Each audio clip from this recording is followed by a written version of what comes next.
Resources and development, class 10 geography का chapter 1, जिसमें हमने पढ़ा रिसोर्सेज क्या होते हैं, रिसोर्स प्लानिंग क्यों ज़रूरी होती है और उसके स्टेप्स, साथ ही साथ land resources, land degradation and it's conservation measures. आज हम स्टार्ट करेंगे पार्ट 2।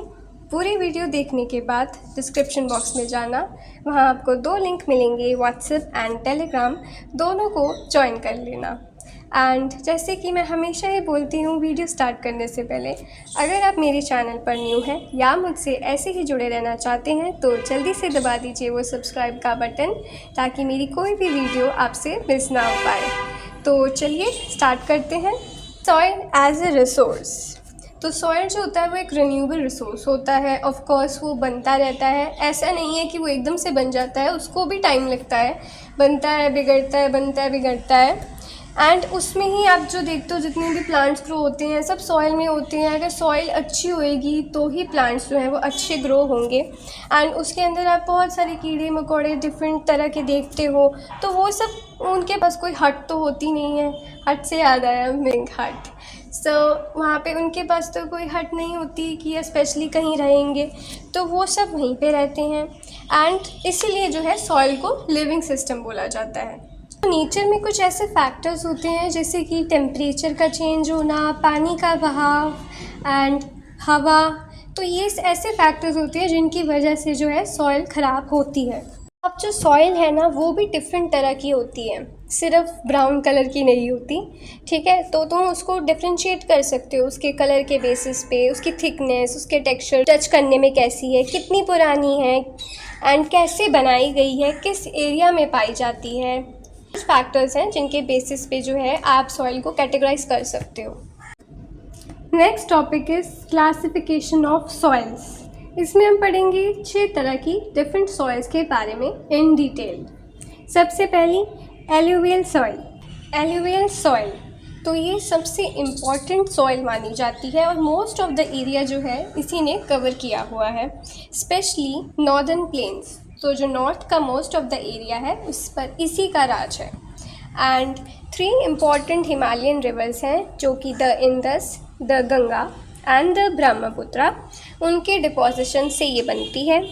एंड साथ ही साथ कुछ एरिया जो है ये राजस्थान और गुजरात का भी कवर करती है। एंड ऑल्सो ये ईस्टर्न कोस्टल प्लेन्स पर भी पाई जाती है। तो जो एलुवियल सॉइल है वो बहुत ज़्यादा फर्टाइल होती है। देखेंगे मोस्टली जो है sugarcane, paddy, wheat, cereal, हमारी दालें, इन सब की जो है क्रॉप्स जो है ये उगाए जाते हैं। तो एलुवियल सॉइल जो होता है वो भी 2 तरह की होती है।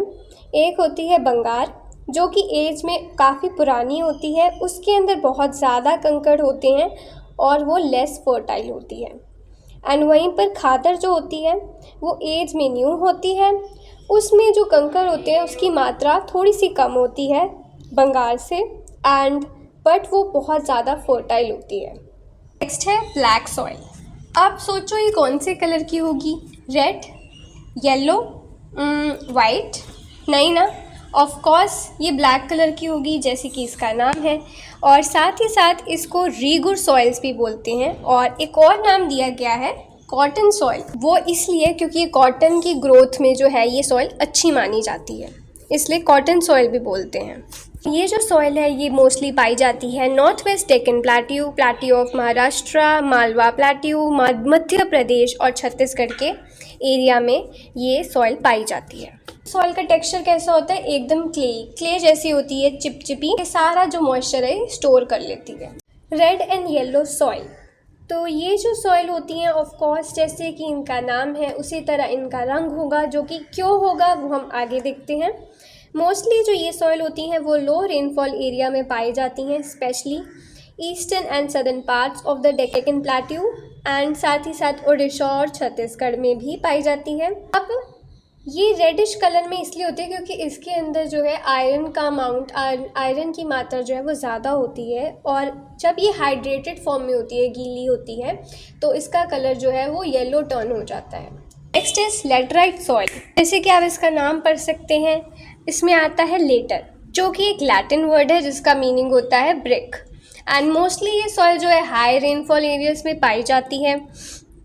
इसमें जो होता है न्यूट्रिएंट्स की मात्रा थोड़ी सी कम होती है, पर मोस्टली ये कहाँ पर पाई जाती है?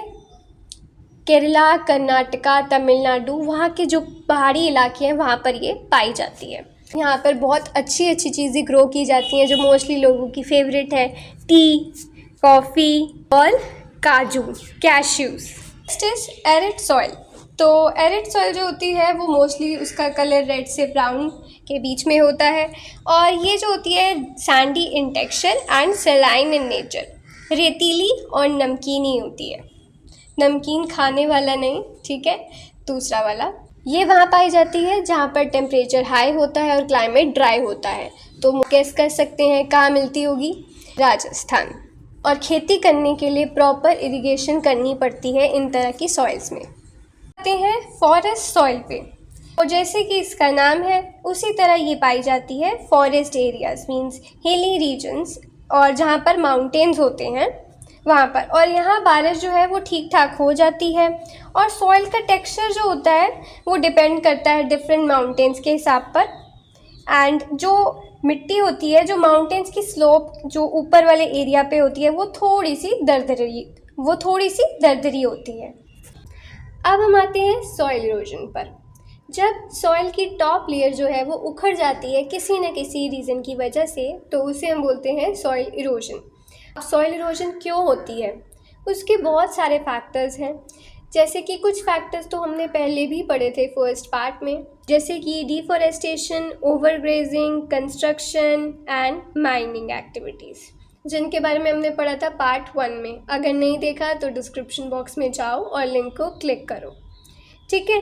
तो इसके अलावा कुछ ऐसे फैक्टर्स भी होती हैं, जैसे कि हवा का बहाव, पानी का बहना, ग्लेशियर्स की वजह से भी सॉइल इरोजन होता है। जब सॉइल इरोजन होता है तो उससे क्या होता है, वो ज़मीन जो है वो खेती लायक नहीं बचती, जिससे हम बोलते हैं बैड लैंड। अब हमने देखा सॉइल इरोजन कैसे और क्यों होता है, पर अब हमें सॉइल को बचाना भी है, सॉइल को ख़राब भी नहीं होने देना, तो उसके सॉल्यूशंस भी हमें दिए गए हैं। तो सबसे पहला है कॉन्टोर प्लोइंग। कॉन्टोर प्लोइंग होता है मतलब एक ही लाइन में जो है, जब हल को आप जोतते हो तो एक ही लाइन में हल चलाया जाए। दूसरा टेरेस कल्टीवेशन, मींस पहाड़ी की जो चोटियां हैं उन पर स्टेयर्स के फॉर्म में जो है फार्मिंग करनी चाहिए, जिससे कि जो जब पानी ऊपर से आएगा तो उसका भाव जो है वो धीमा होगा। नेक्स्ट हो जाएगा हमारा स्ट्रिप क्रॉपिंग, जिसमें स्ट्रिप्स पतली पतली लाइंस में घास को जो है उगने देना, जिससे कि वो हवा के भाव को रोक सके। तो इसमें हम क्या करते हैं, स्ट्रिप्स की फॉर्म में जो है हम क्रॉप्स को लगा सकते हैं। लास्ट है शेल्टर बेड्स, जिसमें कि एक ही रो में जो है बहुत सारी ट्रीज को लगा दिया जाता है। तो चैप्टर होता है यहीं पर ख़त्म। आप फटाफट से जाओ, अपना डिस्क्रिप्शन बॉक्स खोलो और दोनों लिंक से ज्वाइन कर लो, एंड किसी भी तरह की क्वेरी हो आप मुझसे वहाँ पर पूछ सकते हो।